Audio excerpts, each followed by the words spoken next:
మీ business ఏదైనా మీ ఊర్లో promotion చేయాలంటే అది సుమన్ టీవీతోనే సాధ్యం. ఇప్పుడే సంప్రదించండి. Welcome to Suman TV. ప్రస్తుతం మనం తునిలో ఉన్నాం. అయితే పారిపల్లి రాజు వెంకటలక్ష్మి దంపతుల గారాల పట్టి అయిన పారిపల్లి సాకేత్ వయసు 6 సంవత్సరాలు.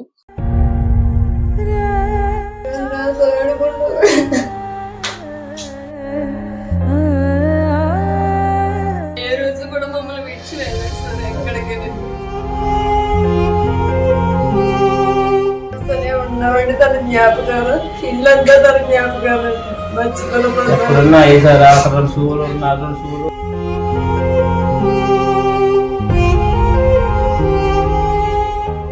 యూకేజీ చదువుతున్నాడు. ఇక్కడే ఒక ప్రైవేట్ స్కూల్లో యూకేజీ చదువుతున్నాడు.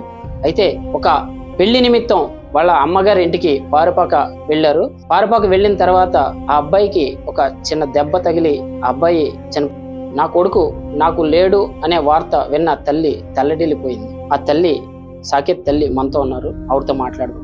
అసలు ఏం జరిగిందమ్మా? పెళ్లికి వెళ్ళిన తర్వాత ఏం జరిగింది? అసలు అక్కడ ఏం జరిగింది? పెళ్లికి వెళ్ళామండి పారుపాక. మా పెదనాన్నగారు అబ్బాయి ఇన్వైట్ చేసాడండి ఒక 4 రోజుల ముందే. పెళ్లికి మార్చి 13 వెళ్ళామండి పారుపాక. మా నాన్నగారిది కూడా ఆ ఊరే. పెళ్లికి వెళ్ళిన తర్వాత పెళ్లి అయిపోయిందండి. సెకండ్ రోజు నీరసంగా ఉందని మా నాన్న ఇంటి దగ్గర ఉండిపోయాను, మా అమ్మగారి ఇంటి దగ్గర. తర్వాత 3వ రోజు పెళ్లింటి నుంచి కాల్ వచ్చిందండి. కాల్ వస్తే అక్కడికి వెళ్ళామండి.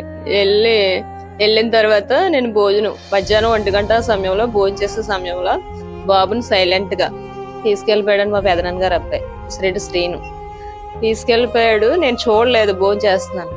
తర్వాత బాబేడి అని ఎత్తుకుంటుంటే వాళ్ళ మాయ తీసుకెళ్ళాడని అలా ఆవిడ చెప్పిందండి. చెప్పిన తర్వాత నాకు మొబైల్ లేదు. వాళ్ళ అమ్మాయి ద్వారా ఫోన్ చేద్దామని వెళ్ళేటప్పటికే అప్పుడే బండి స్లిప్ అయింది, పడిపోయాడు అన్నట్టుగా నాకు ఏం ఇన్ఫర్మేషన్ ఇవ్వకుండా మా తమ్ముడు బైక్ మీద తీసుకెళ్లిపోయాడు రౌతులపూడి ఎందుకు వెళ్ళాడు అంటే రౌతులపూడి వాళ్ళ మాయ తీసుకెళ్ళాడు, క్యారేజీలు పట్టుకెళ్ళాడు అనేసి మా వదిన అన్నదండి. రౌతులపూడి తీసుకెళ్ళాడు అనేసి మా తమ్ముడు కూడా రౌతులపూడి సైడే తీసుకెళ్ళాడు. నన్ను తీసుకెళ్లేటప్పుడు ఏమైంది అన్న ఎంత అడిగినా చెప్పలేదు సార్. అప్పుడు హాస్పిటల్కి వెళ్ళిన తర్వాత బాబు నా దగ్గరికి అమ్మా అని వస్తాడు, స్పృహలోనే ఉన్నాడండి. ఏమైంది అన్నయ్య అంటే చిన్న స్లిప్ అయింది, ఎదరు లారీ వస్తుంది, ఏం అవ్వలేదు, బాబుని కాసేసాను 2 చేతులతో, దెబ్బ ఏం తగలలేదు వెళ్ళి అని చెప్పాడండి. బాబుని అడిగానండి. మాయ స్పీడ్ గా వచ్చి సడన్ బ్రేక్ వేసాడమ్మా, మాయ స్పీడ్ గా వచ్చి ఎత్తేడు వాళ్ళు పడిపోయాను నేను అనేసి అన్నాడండి. స్పృహలోనే ఉన్నాడండి. స్పృహలోనే ఉన్నాడు సార్. అన్నాడు మాయ స్పీడ్ గా వచ్చి ఎత్తేసాడమ్మా, వాడి దగ్గరికి నేను వెళ్ళను, నువ్వు కూడా వెళ్ళకు అన్నాడండి. అన్న తర్వాత డాక్టర్ గారు రూమ్ కి నేను ట్రీట్మెంట్ తీసుకెళ్లిపోయానండి లోపలికి. ఇంకేం పట్టించుకోలేదు. గాయాలు చూసాను, చిన్న గాయాలు, బ్లీడింగ్ అవుతుంది. ఏడ్చుకుంటూ లోపలికి వెళ్ళిపోయాను. డాక్టర్ గారిని అడిగాను, ఏమైందండి బాబుకి, ఏమైనా సీరియస్ గా ఉందా, చూడండి ఒకసారి నరవ ఏమన్నా కట్ అయిందా అంటే ఆయన ఏం చెప్పలేదండి. రౌతులపూడి విజయన్ హాస్పిటల్లో మేఘనాథ్ అనే డాక్టర్ గారు ట్రీట్మెంట్ చేశారు. అసలు ఆయన ఏం చెప్పలేదు. చేయకుండా నేను ఏడుస్తున్నాను అనేసి మీరు ఆ ట్రీట్మెంట్ అయిపోయాక బయట కూర్చోబెట్టారండి. బాబు అప్పటికే నేను ట్రీట్మెంట్ చేయించుకోవాలని ఇంజక్షన్ చేసేస్తారని గోల్ చేయడం జరిగిందండి. తర్వాత డాక్టర్ గారు నేను అన్నాను, మీ స్కూల్లో ఫ్రెండ్స్ నవ్వుతారు, అక్షర స్కూల్కి వెళ్ళవా మీ ఫ్రెండ్స్ నవ్వుతారు అనేసి అంటే ట్రీట్మెంట్ చేయించుకున్నాడండి. మేము బయటకు వస్తాం. డాక్టర్ గారు అన్న ట్రీట్మెంట్ అయ్యి బయట కూర్చోమ్మా అనేసి శ్రీనాల్ని రూమ్కి పిలిచారండి. పిలిచి డాక్టర్ గారు రూమ్ పిలిచి ఇలా వెంటనే మీరు ఎడో తీసుకెళ్ళిపోండి, నువ్వు 1/2 గంట మాట్లాడారు సార్. నాకు ఇన్ఫర్మేషన్ ఏమీ చెప్పలేదండి. ఇంటికి సైలెంట్ గా తీసుకొస్తారు. ఏమైంది ఏం చెప్పారు డాక్టర్ గారు అంటే ఏమి లేదు, చిన్న దెబ్బేసి వెళ్ళి తీసుకెళ్ళిపోమన్నారు అనేసి 2 సిరప్లు పట్టుకుని పార్పాకు తీసుకొస్తారండి. మళ్ళీ పెళ్ళింటికే పార్పాకు తీసుకొచ్చి వాళ్ళ ఇంటి దగ్గరే కొద్దిసేపు పడుకోబెట్టుకున్న తర్వాత వచ్చిన వెంటనే వామిటింగ్స్ అవ్వేయండి. వామిటింగ్స్ ఎందుకు అవుతున్నాయి అని అడిగితే వాంతులు పైచి వల్ల అవుతుంది చెల్లి, నేను ఐస్ క్రీమ్ లోను రౌతులపూడిలో బాదం పాలు పట్టాను, తాగేం అక్కడ జ్యూస్ షాప్ దగ్గర అన్నట్టుగా మాట్లాడాడు. అదేంటి పైచ్యం చేయడం అంటే నాకు డౌట్ వచ్చి అసలు ఏం జరిగింది, నువ్వేమైనా ఎత్తేసావా, ఏమన్నా లారీ ఏదైనా వచ్చిందా, ఏమైనా యాక్సిడెంట్ అయింది, ఏమైనా గుద్దిందా అని అప్పటికి అడుగుతున్నానండి. ఏం చెప్పలేదు నాకు ఇన్ఫర్మేషన్. చేయకుండా గోడకు చేరబడి అలా చూస్తున్నాడు. బాబు పిట్స్ లక్షణాలు కనిపిస్తున్నాయి. 1 అవర్ కాలం గడిసే కొలది, గంటలు గడిసే కొలదిని ఇలా పిట్స్ లక్షణాలు కనిపిస్తుంటే కళ్ళంటి నీళ్ళు డ్రాప్ వైజ్ వస్తున్నాయి. ఏంటి ఇలా వస్తున్నాయి, బాబు ఏమో మెదిలిపోతున్నాడు, ఎలా చెప్తున్నాడు ఏంటి, పిట్స్ లక్షణాలు చేయడని అంటే సొలుపుతుందేమోనమ్మా, నొప్పి వస్తుందేమో, చిన్న కన్నం పడ్డది కదా అందుకని అనేవాడండి. అలా ఒక 3 గంటలు అయిపోయిందండి. 5 కల్లా పారిపోకు తీసుకొచ్చాము. 8:30కి నైట్ 8:30కి నేను ఇంకా డౌట్ వచ్చి బాబు రియాక్షన్స్ మారిపోతున్నాయి, హాస్పిటల్ తీసుకెళ్ళిపోవాలా, ఇటు ఇలాగే చెప్పి ఇలా ఉన్నాడని మా తమ్ముడికి ఫోన్ చేశానండి. మా తమ్ముడు వచ్చాడు ఆటో వేసుకొని. ఆటోలో మమతా హాస్పిటల్కి తుని తీసుకొచ్చామండి. తుని తీసుకొచ్చాక వాళ్ళు స్టేట్మెంట్ రాసుకున్నారు ఏం జరిగింది ఏంటి అనేవి.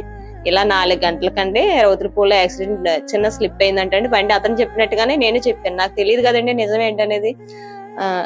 చిన్న స్లిప్ అయిందంటండి, ఇలా కన్నం పడ్డది. ఆయన సిరప్ ఇచ్చారండి, మత్తులో ఉన్నాడు బాబు అన్నాడు. ఏం మత్తులో ఉన్నాడు, ఏం సిరప్ పట్టారనేసి ఆయన అడిగితే స్థానికులు చూపించానండి. చూపించిన తర్వాత ఆయన అన్నారు, ఇది మత్తు అది రాదమ్మా, ఎవరిచ్చారు మీకు, పిల్లడు కోమాలో పోయాడు, మీరు వెంటనే సిటీ స్కాన్ తీయండి, తలకు తగిలింది కాబట్టి అనేసి ఆయన ఫిట్స్ తగ్గడానికి 2 ఇంజక్షన్లు చేసి ఒక సిరంజి బాటిల్ పెట్టి సిటీ స్కాన్ పంపించేశారండి. సహస్రాలో చేసాం.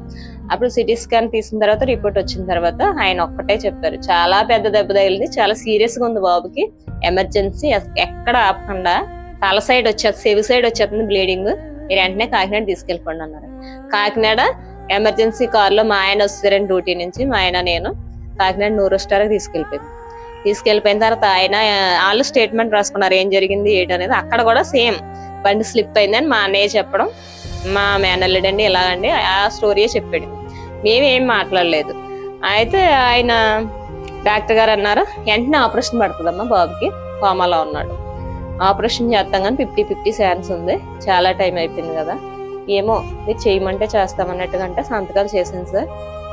15 యాక్సిడెంట్ జరిగిందండి, మార్చి 15ని. 16 తెల్లవారుజామునే ఆపరేషన్ చేశారు డాక్టర్ గారు న్యూరోస్టార్ లో. చేసిన తర్వాత 7:30కి బయటకు వచ్చి ఆయన అన్నారు, ఆపరేషన్ చేసామమ్మా, చాలా పెద్ద దెబ్బ తగిలింది, అసలు బ్రెయిన్ ఏం పనిచేయలేదమ్మా, బుర్ర అస్సలు పనిచేయలేదు, పార్ట్స్ అన్ని పనిచేస్తున్నాయి కానీ కింద పార్ట్స్ అన్ని, చాలా పెద్ద గట్టి దెబ్బ తగిలింది, కాకపోతే పిల్లోడు స్పృహలో ఉన్నప్పుడు తీసుకొస్తే నీ కొడుకుని నీకు ఇద్దరు, ఈ పెద్ద దెబ్బ వల్ల మేము ఆపరేషన్ చేసినా సక్సెస్ అవ్వలేదు, బాబుకి ఎగుపులో వచ్చేతను చనిపోయాడు, నీ కొడుకు నీకు లేడు అన్నాడు.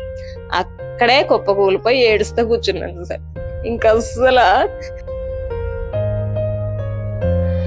నా కొడుకు లేడా, ఏం జరిగింది అనేసి ఇంకా మేము ఆ టెన్షన్ లో మేమున్నామని కేసులని గాని అసలు మా అన్నయ్య ఇలా చేస్తాడని గాని అసలు అనుకోలేదు, ఆ డౌట్ కూడా రాలేదండి. వాళ్ళ అమ్మాయి మ్యారేజ్ పెట్టుకొని మా అబ్బాయిని ఇలా ఎత్తేస్తాడా, పెళ్లికి ఇన్వైట్ చేశాడు కదా అనుకుంటున్నాను, అన్నయ్య నుంచి మాట్లాడుకోలేదండి. ఇలా వాళ్ళకి మీకు ముందు ఇటువంటి తగాదాలు కానీ గొడవలు కానీ ఏమైనా ఉన్నాయా వాళ్ళకి? ఉన్నాయి సార్, 1 year అవుతుందండి, మాట్లాడుకోలేదు. భూమి విషయం అదే కూలీ తోట విషయంలో లేబర్స్ పెట్టాడండి, అదే ల్యాండ్ విషయం అయ్యి చిన్న పెద్ద తగువ అయ్యిందండి. అప్పటికి మాట్లాడుకోలేదండి 1 year నుంచి. ఈ పెళ్లికి ఇన్వైట్ చేశాడని తునొచ్చాడండి, నైట్ మా ఇంట్లో కూడా ఉన్నాడండి. ఒక పెళ్లికి ఒక 4 రోజుల ముందు వచ్చాడు, ఇక్కడే మా ఇంటి దగ్గరే ఉన్నాడండి, భోజనం చేసి నైట్ పడుకున్నాడు, అన్ని చూశాడు. బాబుని ఇప్పటి వరకు అయితే 6 years అయిందండి, ఎప్పుడు చూడలేదండి, ఎప్పుడు ఎత్తుకోలేదండి, ఏం అసలు కొనిపెట్టడం గానీ తీసుకెళ్ళడం గానీ జరగలేదు సార్. ఇదే ఫస్ట్ టైం ఆ రోజు తీసుకెళ్ళడం, నేను చెప్పిన తర్వాత తీసుకెళ్ళడం. ఆయన డౌట్ రాలేదు సార్ బాబు చనిపోయాడు అనేసి. మేము ఆ టెన్షన్ లో ఏడ్చుకుంటూ భార్యాభర్తలు ఎదురు అంబులెన్స్ లో తీసుకొస్తామండి. మేము ఎక్కడికంటే వాళ్ళ అమ్మమ్మ వారి ఊరు అంటే చాలా ఇష్టం మా అబ్బాయికి, అందుకని పారుపాక మా అమ్మగారు ఊరు పారుపాక కాబట్టి పారుపాకనే మళ్ళీ ఆ అబ్బాయిని అక్కడికే తీసుకుని వెళ్ళారు. అక్కడికే మా వాళ్ళ అమ్మమ్మ గారి ఇంటికి మా అమ్మగారి ఇంటికి పారుపాక తీసుకొస్తాం. చాలా ఇష్టం, ఎప్పుడు సెలవు వచ్చినా పారుపాక వెళ్దాము అనేసి అనేవాడు. అక్కడికే తీసుకెళ్లిపోదామని పారుపాకే తీసుకొస్తాం. తీసుకొచ్చిన తర్వాత కూడా ఇంకా అక్కడే మేము కన్నం చేయడం అన్ని అయిపోయాయండి. అలా డౌట్ రాలేదు సార్. 2 రోజుల తర్వాత బాబు సాగు నా చేతిలోనే ఉంది అన్నట్టుగా మాట్లాడ ప్రజలతోటి పుకార్లు. కేసు పెడితే 4 నెలల్లో వచ్చేస్తా, నాలేం చేయగలుగుతారు. ఇంకా కొన్ని పుకార్లు అనమాట. ఇలా మళ్ళీ మా ఆయన మీద ఏమో రివర్స్ అవ్వడం, నువ్వేం చేయగలుగుతావు, నీ నా కొడుకు నువ్వు ఎందుకు తీసుకెళ్ళావు, నీకేం రైట్ ఉందని నా భర్త అడిగితే నీ పగలు కొడతాను, నువ్వేం చేయగలుగుతావురా అనేసి ఫ్యామిలీ మొత్తం బంధువులతోటి మొత్తం వాళ్ళ అల్లుడు అందరూ వచ్చారండి ఇంటికి. ఇలా గొడవ జరిగింది సార్. మేమేం పట్టించుకోలేదు. తర్వాత 1 month తర్వాత మాకే డౌట్ వచ్చి, ఇదేంటి అసలు ఏ ప్రాబ్లం లేదు, మా అబ్బాయికి జ్వరం గానీ ఎటువంటి నీరసాలు లేవు కదా, ఆడుకునే కుర్రాడు, సైలెంట్ గా నేను వద్దన్న తర్వాత కూడా తను తీసుకెళ్ళడం ఏంటి, ఆడుకునే కుర్రాడు అసలు ఇలా చనిపోవడం ఏంటి అని నాకే డౌట్ వచ్చింది సార్. వచ్చి అప్పుడు డాక్టర్ గారు ఏదో ఒకటి చెప్తారు కదా, యాక్సిడెంట్ కేసు అంటే ఏం చెప్పకుండా ఉంటారా, రౌతులపూడిలో కూడా ఏం జరిగిందో తను చెప్పలేదు, ఇంత పెద్ద దెబ్బ తగిలిందంటే అక్కడ ఏదో సిచ్యువేషన్ జరిగే ఉంటది, తను చెప్పట్లేదు కాబట్టి డాక్టర్ గారు ఏదో ఒకటి చెప్పుంటారు. హాస్పిటల్ డాక్టర్ గారి దగ్గరికి వెళ్ళామండి, విజన్ హాస్పిటల్కి. మేము ఒక 10 రోజులకి వెళ్ళామండి బాబు చనిపోయిన తర్వాత. వెళ్ళిన తర్వాత ఆయన చెప్పారండి, నేను వెంటనే పిల్లోడు మేనమా వచ్చాడు లోపలికి. పిల్లోడు మేనమా అంటే తండ్రి తర్వాత తండ్రి లాంటి తల్లి షాక్ లో ఉంది, ఏడుస్తూ ఉంది బాబుని ఎత్తుకొని అనేసి తల్లికి చెప్పలేదు. నేను కాకినాడ కానీ వైజాగ్ కానీ తీసుకెళ్ళిపోమన్నా. నేను ఎందుకు తీసుకెళ్లేదమ్మా, లేట్ అవుతే బాబుకి డేంజర్ అని చెప్పాను నేను అనేసి అన్నారండి. అప్పటికే షాక్ లో ఉండే అయితే చెప్పిన తర్వాత కూడా నిజం చెప్పలేదు అనేసి మేము నిలదీయడానికి వెళ్ళామండి. నిలదీసాం, మా ఇంటికే పిలిపించుకొని అడిగామండి. అడిగిన తర్వాత అన్నాడు డాక్టర్ గారు చెప్పలేదు నాకు, మేము చెప్తేనే రాశారు, అక్కడ వీళ్ళు చెప్తే వాళ్ళు రాశారంట. మా ఆయన అన్నాడు ఆయన ఎంబీబీఎస్ అవుతే మీరు చెప్తే రాయడం ఏంటని సీన్ నిలిసారు.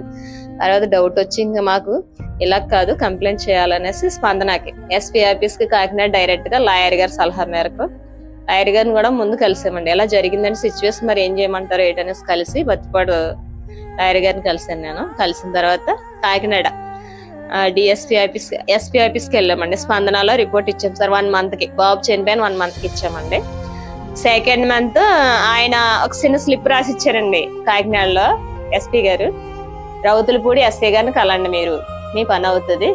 ఆయన ఒక్కటే చెప్పారండి ఇలా జరిగిందండి. మరి మాకు అప్పుడు డౌట్ రాలేదండి, బంధువులు కదా పెదనాన్న కొడుకు ఇలా చేస్తాడని అనుకోలేదండి, కావాలనే ప్లాన్ ప్రకారం చంపేసినట్టుగా ఉందండి, ఎలా పడిసేసాడో ఏం జరిగిందో మాకు నిజమైతే తెలియదు అనేసి అంటే ఆయన అన్నారు నీ కొడుకు కోసం నువ్వే ఆలోచించుకోవాలమ్మా, ఎవరమ్మా బంధువులు, ఎవరొచ్చి నువ్వు ప్రాబ్లంలో అంటే నీకు నీ ప్రాబ్లం తీరుస్తారు అనేసి అన్నారండి. ఇంకా యాక్షన్ మేరకు రౌతులపూడి వచ్చామండి. ఎస్సీ గారిని కలిస్తే ఆయన అన్నారు డైరెక్ట్ గా మీరు అక్కడికి ఎందుకు వెళ్ళిపోతారు, ఇక్కడ ఇవ్వలేదే అమ్మా, కంప్లైంట్ వెంటనే ఇవ్వాలి కదా. మాకు డౌట్ ఏం రాలేదు సార్, ఏమో యాక్సిడెంటల్ గా జరిగిందేమో అనుకోకుండా అనుకున్నామండి. పిల్లోడు బాగుంటాడు కదా, ముద్దుగా ఉంటాడు, ప్రేమగా తీసుకెళ్ళాడని అనుకున్నామండి మేము, ఇలా ప్లాన్ ప్రకారం అని అనుకోలేదండి అని చెప్పి అంటే 2nd month కి యాక్షన్ తీసుకున్నారండి. ఇది జరిగిన 1 రోజుల తర్వాత మీరు కంప్లైంట్ ఇచ్చారు. కంప్లైంట్ ఇచ్చిన తర్వాత మళ్ళీ 4 రోజులకి ఈ యొక్క యాక్షన్ తీసుకున్నారు అని చెప్పేసి.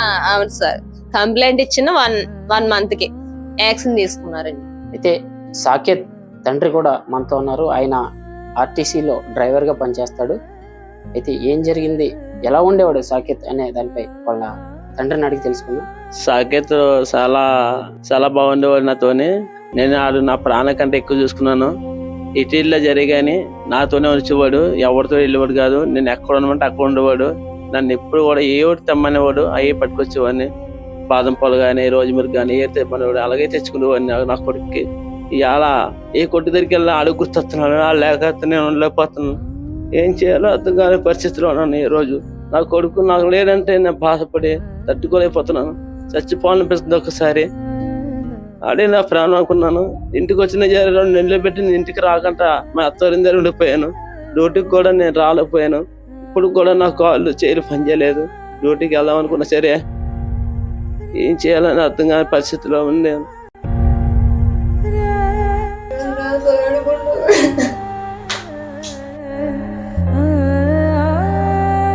ఏ రోజు కూడా మమ్మల్ని విడిచి వెళ్ళారు సార్, ఎక్కడికి ఉన్నామండి. తన జ్ఞాపకాలు ఇల్లంతా తన జ్ఞాపకాలు మర్చిపోయి